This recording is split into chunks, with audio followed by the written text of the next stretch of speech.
Yo, what's up mga ka-idol? This is Aniver TV again. So, syempre, kung napadayo lang ka dito o napadaan lang kayo, ay huwag nyo naman kalimutan, paki-subscribe na lang at paki-click yung notification bell button para ma-update pa kayo sa mga bago pang i-upload dito sa ating channel mga ka-idol. At syempre naman, nag-upload na rin ako sa Facebook page mga ka-idol.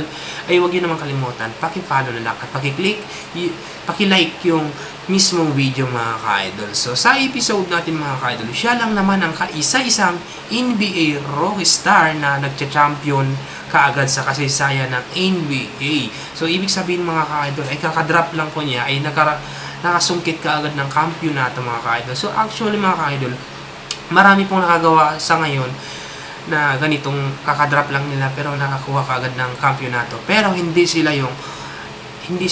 yung superstars mga ka-idol. So, itong bida natin ngayon ay talagang kakadrop pa lang ay tinagurian na siya ng superstar sa team na yun mga ka-idol. So, para mas lalo pa nating maintindihan yung video ay sabayan nyo kung panoorin at humanap na ng pwesto. Ang video na ito nanggaling kay Kwentong Basketball mga ka-idol. So, bisitahin po yung kanyang YouTube channel mga ka-idol para kung gusto niyo ganitong content ay pumunta lang kayo sa channel ni Kwentong Basketball para manood. So, yun. Sabayan niyo ako at ipagpatuloy na natin yung ating kwento mga ka-idol. So, ipi-play na natin. Ang mga NBA player na naging superstar ay dumadaan muna sa ilang season bago makaranas ng kampyonato sa NBA. Ultimo ang mga superstar na sila Michael Jordan at Kobe, isama pa natin si Bill Russell at Wilt Chamberlain ay hindi nakakuha ng kampyonato sa kanilang rookie season. Ngunit alam niyo ba na may kaisa-isang NBA superstar na nagkampiyon sa kanyang rookie season? Well, gusto mo bang malaman kung sino siya? Tara, at samahan mo kung pag-usapan ng player na ito.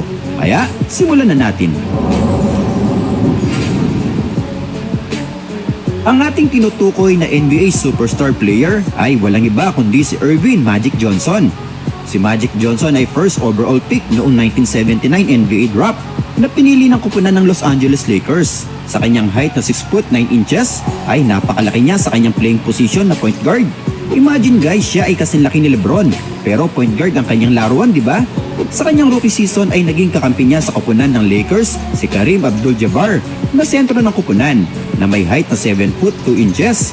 Bagamat dominante itong si Kareem at isang leading scorer sa NBA noon, ay bigo itong makakuha ng kampyonato. Kaya naman ang pagpasok ni Magic Johnson sa koponan, ang inaasahan niya na makakatulong sa kanya para makakuha ng kampyonato dahil alam niya na playmaker itong si Magic Johnson.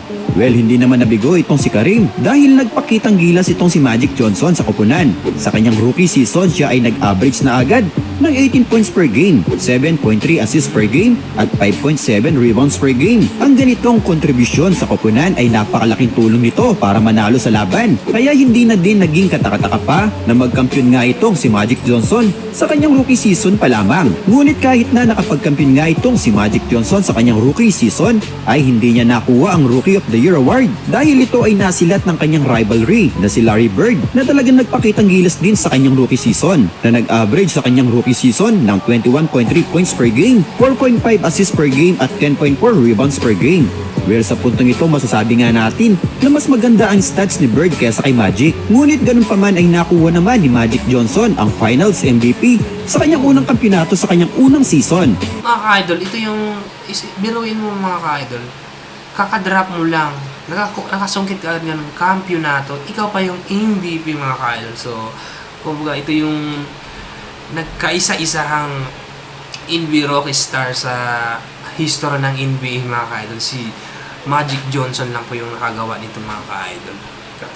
Nagpatuloy ang pamamayagpag ni Magic Johnson at naging malaking threat siya sa ibang koponan, lalo na ang kanilang matinding rivalry noon na Boston Celtics. Well, bago pa nga dumating ang isang Michael Jordan ay talagang Bird at Johnson ang isa sa pinaka-inaabangan ng mga panatiko ng NBA noon. Kaya naman talagang namayagpag din ang karera ni Johnson sa NBA. Dahil sa kanyang angking galing sa paglalaro ng basketball, nag-iwan si Magic Johnson ng napakagandang records, achievement and awards sa kanyang NBA career. Sa kanyang 17 season sa NBA, siya ay naging 5 times NBA champion, 3 times MVP, 3 times Finals MVP, 2 times All-Star MVP, at 12 times din siyang nakasama sa NBA All-Star. At dahil isa nga itong point guard, kaya naman siya ay naging 4 times NBA assist leader at 2 times NBA steals leader. At sa kanyang career stats naman, siya ay nagtala sa kanyang karera sa NBA ng 17,707 total points na may average na 19.5 points per game, 6,559 total rebounds or 7.2 rebounds per game, at 10,141 total assists or 11.2 assists per game. Well kayo guys, sa ating mga tinalakay tungkol kay Magic Johnson. So yun mga ka-idol, grabe yung ginagawa. Kumbaga parang hindi na to mangyayari. Kahit kailan parang hindi na to mangyayari ulit. Na sa era ngayon mga ka-idol, na ginawa nitong si Magic Johnson mga ka-idol. Biruin mo naman, kakadrop mo lang sa NBA mga ka-idol. Sa pag-drop pa lang, napakahirap po yun mga ka-idol makapasok. Kailangan magaling ka maglalaro ng basketball mga ka-idol.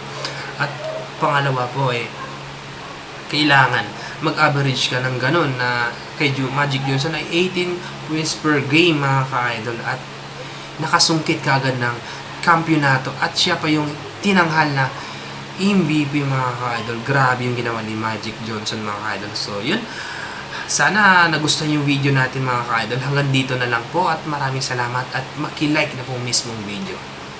See you next video mga ka-idol.